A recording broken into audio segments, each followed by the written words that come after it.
Welcome into the Hear Me, See Me podcast. I'm your host, Melissa Bruner. This is the project, an initiative of WIBW TV, raising awareness of mental health and having conversations about the various issues and the personal stories surrounding mental health and mental health awareness. We're in November, which is a month that we dedicate to veterans, and mental health is a huge issue for our veterans and first responders. So who better to bring in for a conversation today than Eric Kirsch. He is the current undersheriff in Wabunsee County, Kansas, soon to be sheriff there because he is unopposed or was unopposed in the November election, and so he will be promoted come January.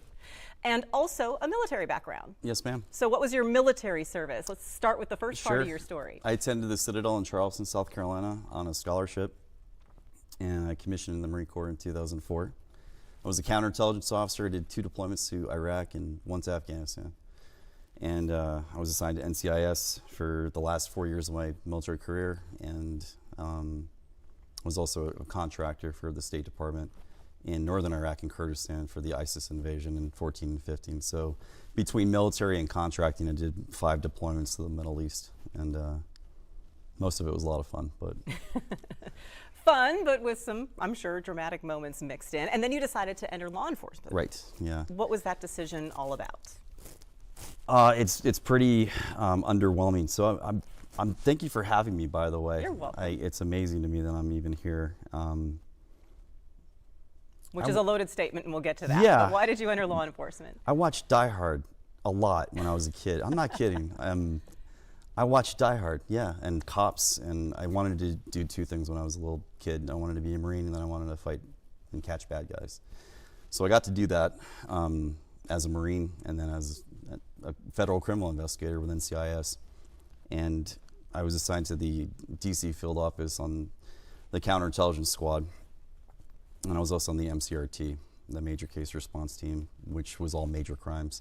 And one of my very first cases was a serial killer in the Marine Corps who was responsible, Jorge Torres, who was responsible for the murder of Navy Petty Officer Amanda Snell in 2010. That was my very first case after graduating from the Federal Law Enforcement Training Center. So I was a Marine and an NCIS agent while also looking forward to a deployment in Afghanistan after I'd done 2 deployments to Iraq. And it was just sort of a different time where in the middle of the global war on terror, when there was just a lot of operational tempo and we were very busy and there was a lot of things happening at home and abroad. So I got a good chance to see, for better or worse, the different plights that affected everybody involved.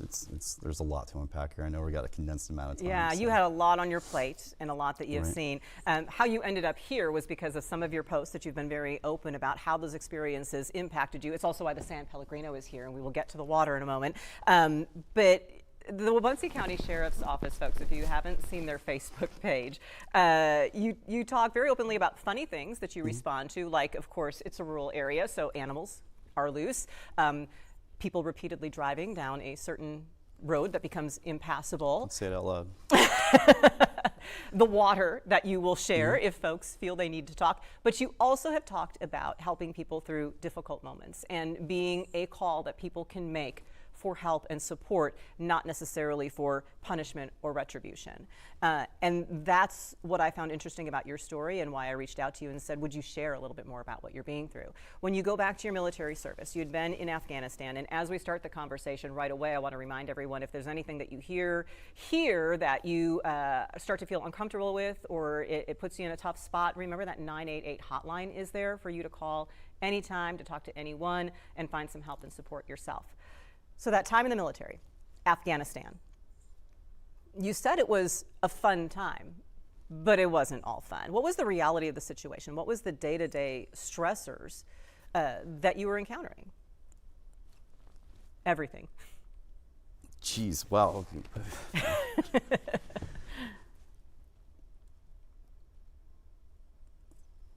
There was it was a lot of in retrospect, we had a mission. I was there as an NCIS agent. I was active duty, and we did everything from, I had to do a crime scene of an active shooter event in the summer of 2011. I did the bedside interrogation of the shooter, who was an Afghan police officer who wasn't motivated by the Taliban to murder the American Marines that he was working alongside.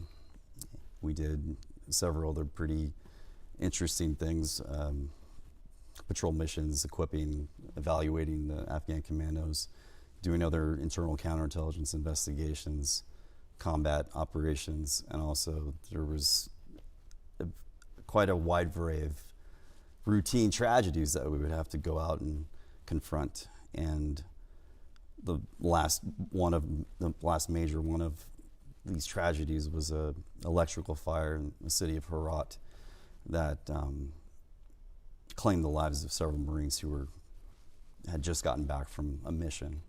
And so, yeah, to answer your question, and again, I'm going to be authentic. I don't want to come off to, I didn't prepare much for this, and I wanted to just be myself, and there's a lot to it, and it's hard to really simplify these things. The good thing is that you have time afterwards to kind of look back, and some of it is difficult. Most of it is difficult.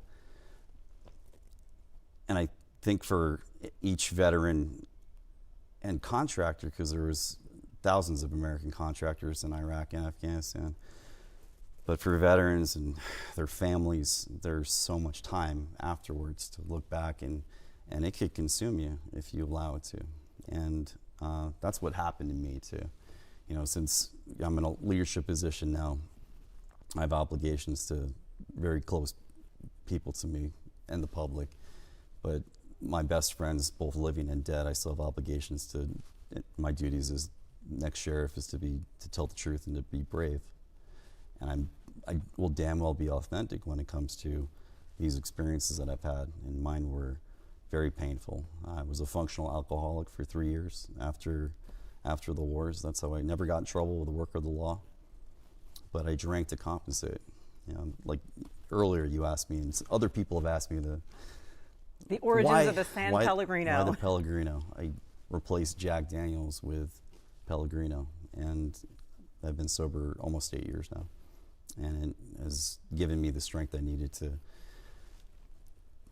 functionally and deal with these different things. I miss my friends. I lost 13 very close friends of mine over a space of 10 years. 11 were killed in action, and 3,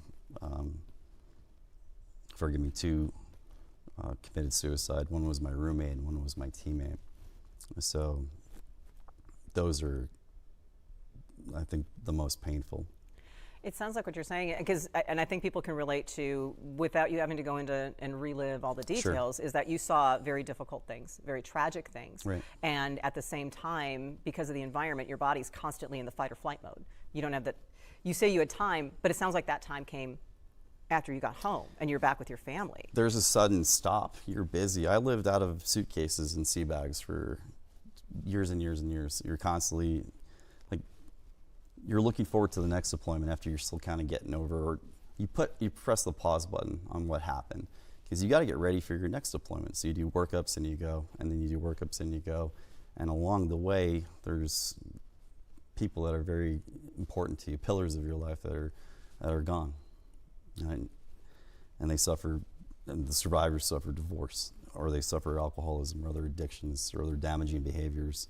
And during the time, what made some of it more difficult than anything else, including combat, because the combat portions were, I'm not a Rambo at all, but did my fair share of certain things, endured my fair share of certain things. The climate at the time was, when Marines would say, they would be hesitant to say, I have a problem, because at the time, and this was quite a bit of time, the Marine Corps considered it, not officially, but it wasn't the Marine had a problem, the Marine was the problem when it came to mental health, because everyone, like it or not, the myth was, if you had an issue, you don't raise your hand. Mm-hmm. You're going to be assigned to they're going to take you out of the only thing that gives you a sense of purpose and mission, which is your unit and being around other Marines. So there was a fear to raise your hand and say, hey, I'm having problems with X, Y, or Z, or experiencing symptoms. And so, including me, we just sort of opted out of saying anything and dealt with it poorly, you know. Compartmentalization only gets you so far. At Right. some point, you do have to deal with it. Do you feel like that's improved? Do you feel like people like yourself who share stories and reach out are helping to allow people to have some of that processing time after the incident without having to be taken away from the very support group that they formed around them? Sometime around 2013, the commanding general of the old Walter Reed in D.C., he was a physician, but he was an Army, either a brigadier or major general. He came out about having PTSD. And I think that was the initial official, it's okay, I'm dealing with it too, I've got it too. And you have no longer need to be afraid to come forward. And it opened the door. It started the slow process of reducing the stigma associated with it. As if it wasn't bad enough that we had this endless war, this 2-decade-long war. Those that were in pain and suffering because of it didn't have the ability to, or the interest, because of the fear of being taken out of the game or being labeled a certain way, yeah. Now, that was the turning point nationally. Was it a turning point for you? No. Took you a little bit to get the message. I kept going. Warrior culture is a drinking culture at some level too. And there was an emphasis. I think we didn't really talk about it that much back in the old days. We didn't talk about it. We love each other. Most people in combat, there's bonds that develop, there's relationships that are hardened in the forever. I think if you go through some of these experiences, you don't want to forget some of them, and you can't forget some of them. And it's in the after stages when people retire or they leave the service, when they get out of the Marine Corps and they're having issues, that's when the conversations really started. The VA, I'm a patient at the VA, they've done great by me. Shout out to Topeka VA, they're fantastic. Plenty of my friends have had a lot of great experiences with the VA. And I felt it's very important to be vulnerable and be open. And I'm a regular person. I'm a total nobody. And I've dealt with some challenges, and I haven't cured myself, or I think that's sort of an impossibility to say that everything's okay forever. But you have to have the power of attention and discipline to try to overcome some things. How do you stop a damaging behavior such as like alcohol? You know, I got pancreatitis from alcohol use, which is a pretty horrible condition. I was laid up in the hospital for a week, and the closest thing I could do to describe it was like a sword made of fire that was within my body cavity. It was horrifically painful, and that was from drinking. So I got out of the hospital, and then I felt better after a few weeks, and I kept drinking. And I got pancreatitis again, but this time it was in Kurdistan. So I was in an Iraqi hospital for a week on morphine and letting my pancreas heal. And we would validate it by, this is the way we deal with our issues or problems. So, and looking back on everything, the absurdity of everything, it's wild that I can't believe I got out of any of it alive, right? So it's a difficult thing to, when you're at your weakest, to recognize or identify the fact that there's a problem. And another thing, to ask for help. And then a third difficult challenge is to actually receive the help that everyone deserves if they're in pain. I'm glad I went through what I did. I'm glad I survived it. I'm glad I'm in a position now where I can talk about it. And I forgive me, and to the viewers and people listening, I'm nervous because I'm on a podcast with Melissa, and thank you for having me. But I'm more comfortable in other environments than this, but I'm working on it, so I appreciate you. You're doing great. Appreciate you being patient with me. But hope is not a plan, but it is a commodity, and we need to produce that, you know. And I'm a public figure. I am, what regionally respected on Facebook now. That's not awesome. But how do I use that commodity? And I'm going to do it our bodies are nothing but conduits for energy. So it's either positive or negative. And I'm compulsory going to choose positive. How do we spread that hope where it's okay? If you're in pain, it's okay. Everyone's in pain. There's not a single human being that hasn't experienced trauma of some sort, loss of a loved one. Veterans don't have a proprietary marker or claim on pain and suffering. Everyone goes through it.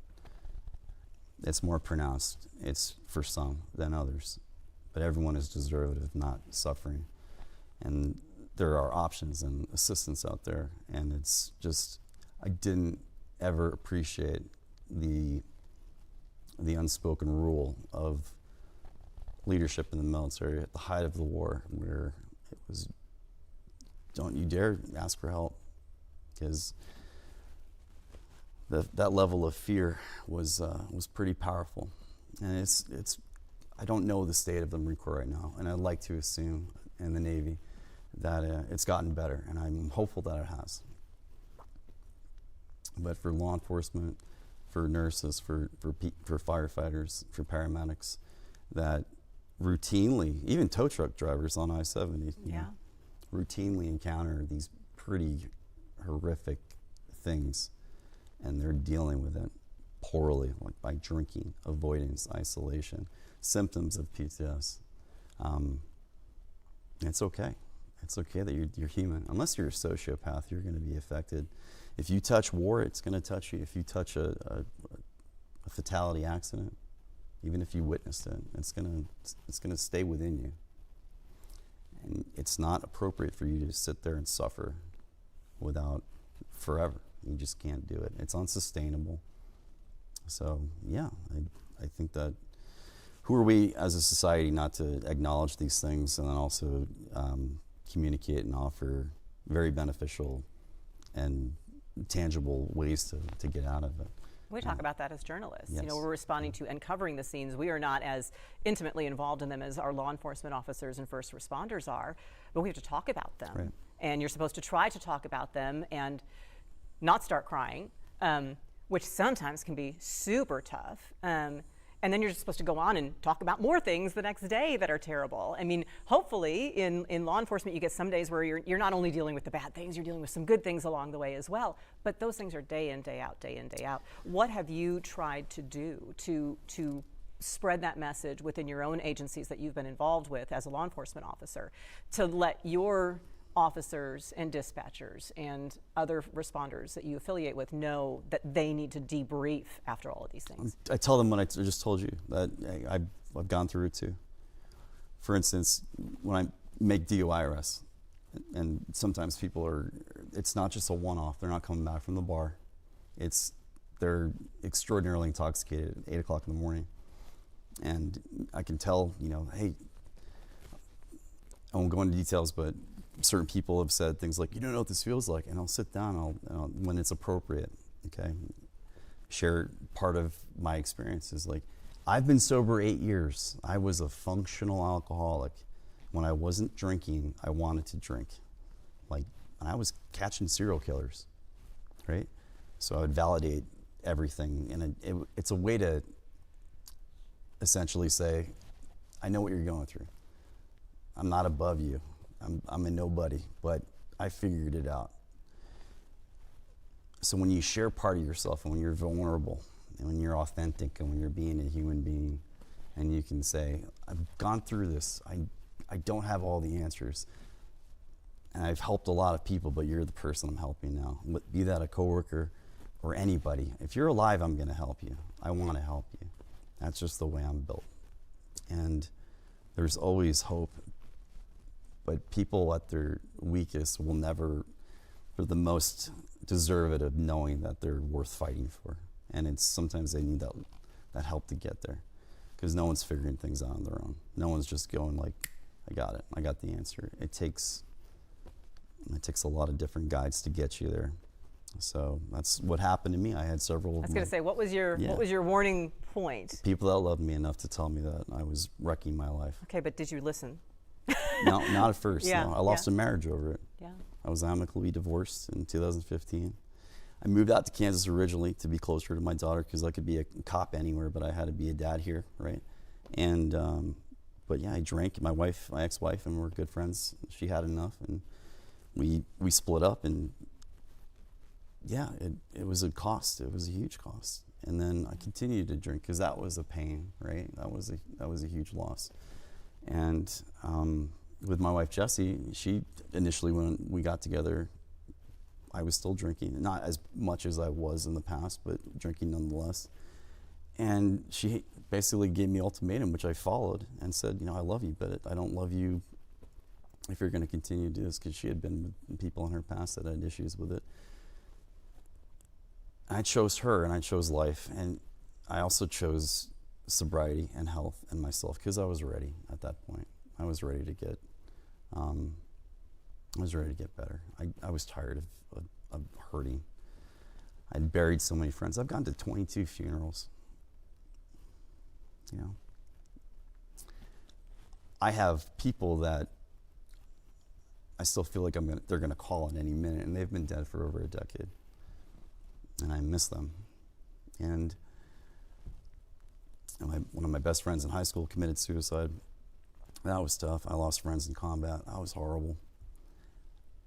I saw the cost of when families, Gold Star families, and it's one of those things where you have to at some point kind of give up. It's okay to surrender, and it's okay to ask for help. And when I talk to, whether it's cops or firefighters or my fellow veterans, if you're a leader in any industry, you better be willing to be vulnerable, because in order to be taken seriously, you have to make sacrifices. And if one of those sacrifices includes removing the illusion that you're a perfect person and you've got it all figured out, then you better communicate that, and you better say, I hurt too, and I didn't figure it out instantly, but it's okay for you to tell me about it. You're still gonna have a job. You're still absolutely functional. It should not be a stigma. Yeah, it's a problem if you keep drinking every single day, right, in any industry, but they need to be reassured by the confidence of leadership to give them that permission to go, raise your hand, it's okay, and I'll do it with you. I'm not going to go into details, but I've taken coworkers, I've taken my fellow veterans to VA hospitals and other detox centers without loss of their career, as long as they're being honest and they're participating, they're doing the work, and they're ready. I've found that with most people suffering from any addiction, it's really only until the individual decides to make a change in their life that a change will occur. So what would be your advice for the loved ones then? Just that persistence? It's complicated. I don't want to speak to generalities or an absolute. I don't know. Love sometimes is not enough. Like, you're a runner, right? Love will get you to the finish line, but sometimes, it will get you to the starting line. But like any relationship, the longest relationship you have is with yourself. And at a certain level, you're going to have to know who you are. And if you don't have that confidence, figure it out. And there's ways to do that. There's pathways to it. And here's another hypocritical thing that I did. So when I was a Marine Corps captain, I was fake strong, and I was drinking when I wasn't at work, right? And I would have Marines that were dealing with some pretty serious stuff when they were home. Just back from Iraq, Afghanistan, Africa, who knows where, dealing with a lot of complicated issues at home or at work. But fundamental complexities in life, which made life very difficult, and to the point where suicide became an option. And I would encourage them to get help and to enter a treatment program while I was at the same time suffering and not taking the same advice that I was giving, out of fear of being taken out of the game. What advice would you offer to people to prepare them? I think particularly perhaps maybe a veteran who's transitioning out of active duty back to that civilian life, because sometimes some of the struggle comes from no one prepares you for what's going to happen next. No one prepares you for suddenly that whole group of built-in brothers and sisters that you had is not there every day, because they've gone back to their homes as well. That person regimenting your life and telling you you're going to be here at this time, here at this time, here at this time, and now suddenly you've got all this time and no one's telling you what to do with it. I guess I liken it to, as a survivor of violent crime, I wish people would have told me that you're going to have this anxiety in a certain situation. You're going to perhaps wake up in the middle of the night and have this feeling. Right. You know, you're going to have these reactions. These things are going to happen. What is perhaps the biggest thing you've learned that you could pass on to veterans who are facing that same transition? Are you familiar with the artist Kendrick Lamar? Do you know who that is? The rapper. Him, yes. I'm a huge fan. He's got a song, High Power, and it's like, and one of the quotes in it is, build your own pyramids and write your own hieroglyphs. So you have to self-manifest some of these things. If you're leaving the service, if you're entering retirement, so say, forget the military stuff. If you're doing anything of consequence that you've invested and sacrificed a majority of your life to, that has come with a cost. Have a plan. Have a plan. Going back to, for service members, for men and women exiting the military, have a plan and stick to the plan. And it could be something as simple as, if you want to live somewhere new, do that, move there and get a job, have a mission, have a purpose. Every one of us was excited, I certainly was, to get out. I couldn't wait to get out. And when I got out, I missed the Marines. I still miss Marines. I didn't miss the Marine Corps, but I definitely missed my Marines. And for those of us that survived, we are all forever bonded and we're close. And I could call any one of them up at any minute. And it's a reminder of who we were, good and bad. However, a lot of times, especially when I got out, there is a loss of identity that you have to deal with. You have to rediscover yourself. You have to be an explorer again. You have to say, you know, God, I was so tied up with, all right, I'm Lieutenant Kirsch, and then I'm Captain Kirsch, and then I'm Special Agent Kirsch, and I was a contractor doing things in Iraqi Kurdistan for the war against ISIS over there. And I got back and I'm like, who the hell am I? And you have to discover that again. And it's a difficult thing to do. It's a damn near impossible thing to do by yourself. And everyone goes through those journeys when you remove the thing that you think made you you. And it really was just sort of a bit of ego clothing, right? It was a coat that you borrowed. You gotta make your own pyramids. You got to make your own hieroglyphs. You got to make your own clothing. You got to reinvent and rediscover and evolve. You're either revolving or you're evolving, and it's a deliberate choice, and it's difficult. But everything that is difficult is worth it, and it's powerful when people can not change who they are, but change their destination. And that option is available to everybody who is willing to do that. I think that's powerful for people to know going in. Yeah, I mean, and to know you have to put in the work, but also know that there are people who are there still to support Sure. you and help you along the way. There's, so I'm assuming I'm not dead next week. I will hope to be elected sheriff, and this isn't a political thing, but I got super lucky.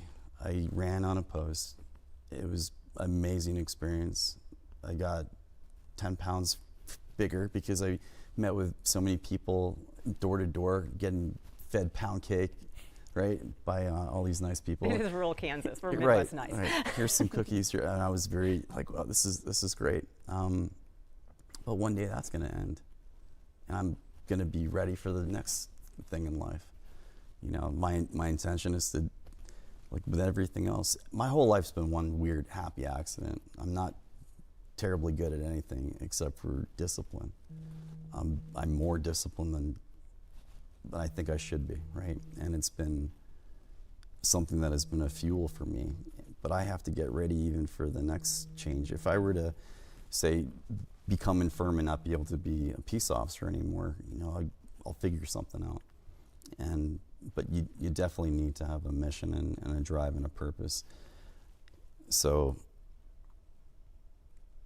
there's just so much, there's so many more better things that are happening for people that are dealing with pain versus the old routine and regimen of an endless prescription of SSRIs or opioids or both, which led to a lot of problems in the darker days of the wars.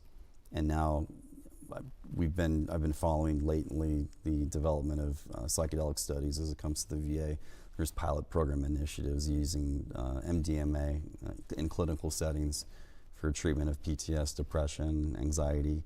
With veteran cohorts, there's some interesting things that are, I'm just going to say it, I've got 3 good friends of mine that have gone and done psychedelic therapies that have changed their lives. They're all members of the special operations community, and they've gone to clinics in Mexico because it's not legal here in the United States, and they've gone through regimented batteries of psilocybin, DMT, dimethyltryptamine, and ibogaine to stop these horrific ailments that were plaguing them post-war, after 10, 20, 25 years in the service.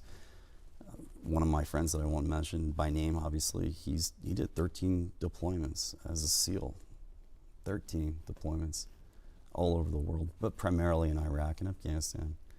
And he became addicted to illicit narcotics. He went from, apex predator and the ultimate, badass to being divorced, essentially penniless, directionless, without a mission. And 5 years ago, he had an experience at a clinic for psychedelics, and now he's doing great. So for some people, that's there are different answers right. for others. And I wouldn't recommend it for everybody, obviously. And this is not me as representation of the agency saying go out and get some mushrooms and you'll be fine. I'm just saying we need to explore alternatives too. I mean, I'm open to the idea.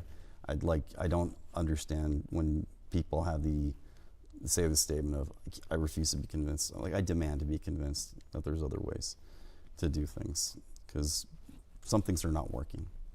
This pattern of we just go around a circle and count the numbers instead of going, hey, there's actually a different way, but it's taboo, or it's a new stigma that you have to conquer and vanquish and replace the stigma with facts.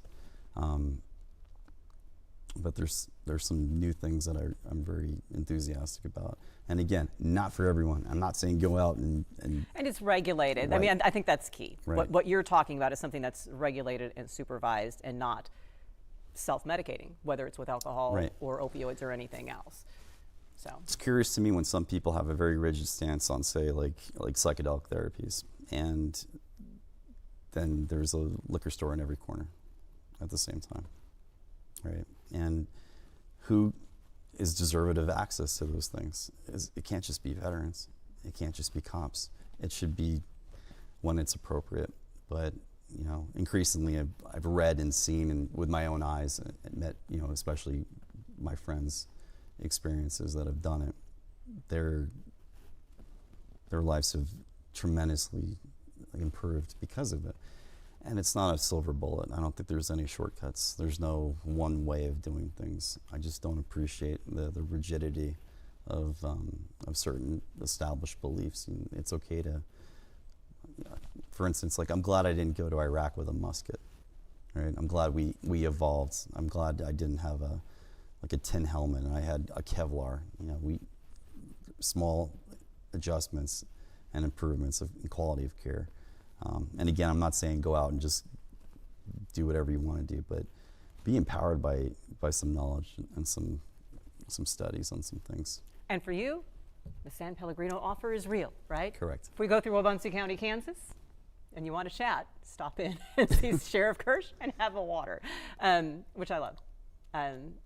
To be open about it, I appreciate that the sentiment as well that it starts with leadership in any agency or organization. Yeah. The realization that people have lives, they have challenges and traumas that they're experiencing outside of your workplace.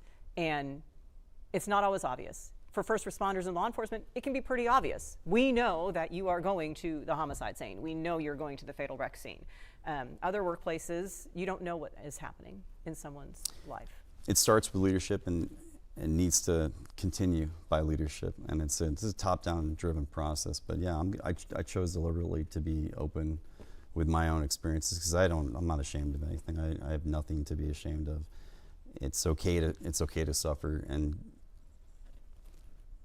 I am obligated to attempt to improve the lives of everyone around me. And if I'm not taking care of my coworkers, they can't do their jobs. because our community depends on us.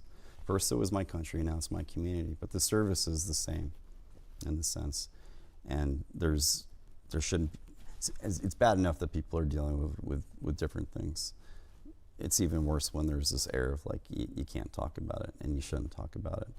And yes, if you surrender on a warrant in Wabaunsee County, we give you a complimentary bottle of delicious San Pellegrino mineral water. But yeah. But it's okay. It's okay to suffer. It's just not okay to suffer in silence. Yeah. And to suffer alone. And that's why we have this project. Remember, you can go to wibw.com/hearmeseeme for a whole bunch of resources. The 988 hotline is there for you 24/7. Sheriff Kirsch, we appreciate you, because being open and knowing that other people are out there and are willing to be vulnerable and share their story is vital to letting others know that we do hear you, we do see you.